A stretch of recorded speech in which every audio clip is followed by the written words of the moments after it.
time, UFC 202 was the best-selling pay-per-view in the company's history. Conor McGregor ended the night with his hands raised, but it was Nate Diaz who raised a few questions. What exactly are you, just for the record, smoking?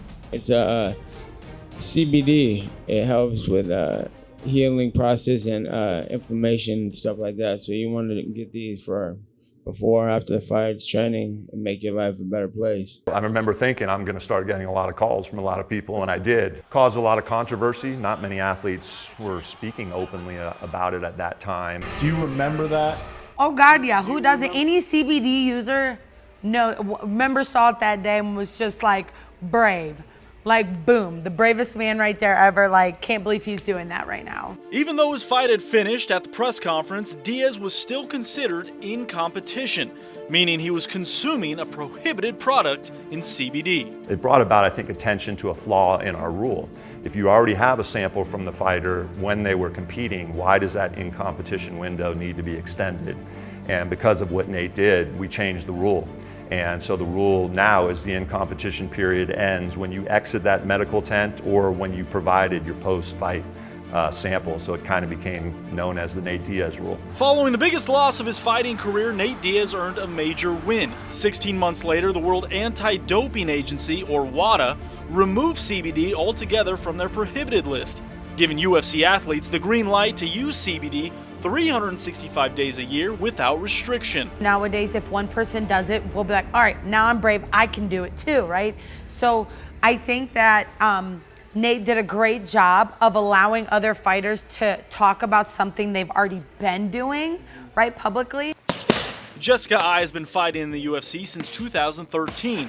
Originally from Ohio, she trains here in Las Vegas and has been a regular user of CBD since she was a little girl. It was almost like running miles with only one shoe on. I don't think I was giving myself a full training system to be able to do the things that I knew before. So I found that when I've had hard weight cuts and I've used the CBD, I felt like I had less brain fog.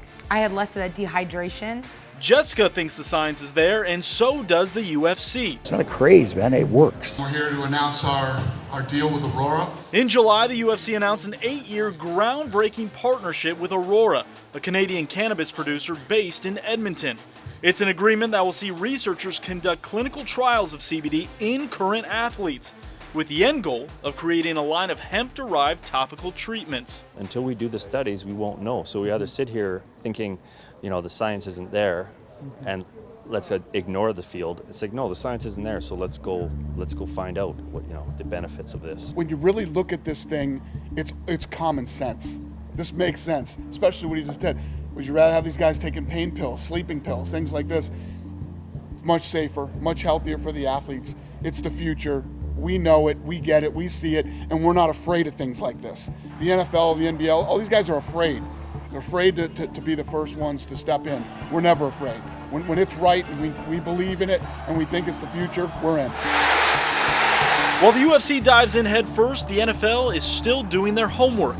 This past May, the NFL and NFL Players Association formed a joint pain management committee, exploring alternative outlets for players, which includes CBD. We probably haven't focused on prevention enough. After the announcement, I sat down with NFL Chief Medical Officer Dr. Alan Sills, who says it's still too early to tell if CBD is the key. Currently, there's not a ton of scientific evidence behind CBD for pain management. There's a lot of what we call anecdotal evidence, meaning people who will give personal testimonials. But in terms of looking at really well done, controlled trials, where you've applied the standards that we would apply to other types of medical treatments, we lack a lot of that evidence. So our committee will continue to monitor that evidence.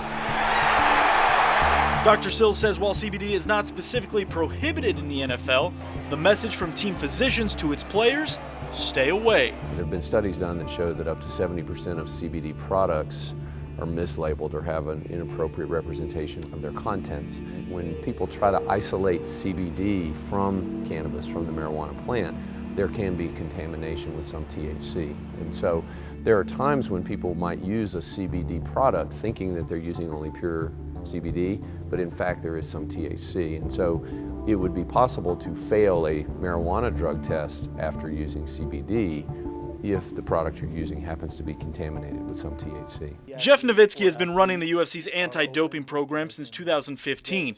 He says conservatively, about 75% of the 508 athletes on the UFC roster are users of CBD. And in his 4 years with the company, there have been approximately 12,000 drug tests done and only have 2 come back positive with THC. In August, recently retired All-Pro and 3-time Super Bowl champ Rob Gronkowski came out showing his support for CBD use. It would have made a huge difference for me, I believe, during my playing career. I want the same opportunity for my friends and teammates out there. That's why I'm advocating for CBD to be acceptable for all players to be used for recovery. It's no longer a hippie thing, you know, it's an athlete thing. And CBD is an athlete thing. And CBD usage is an every person thing. It's not just a hippie thing anymore, you know? So I'm hoping we can keep changing and, you know, educating, right? If we want people to like it, let's educate them. Let's educate them so much. There's so much information. They're like, oh wow, and it makes them excited about it, makes them want to research it themselves. When you look at our sport, MMA, when you look at the sport of NFL, and concern with brain issues, I think you have to be somewhat aggressive. And if there is something out there that is going to positively affect an athlete's health when it comes to brain issues, I don't think you can afford to sit back and wait on the sidelines.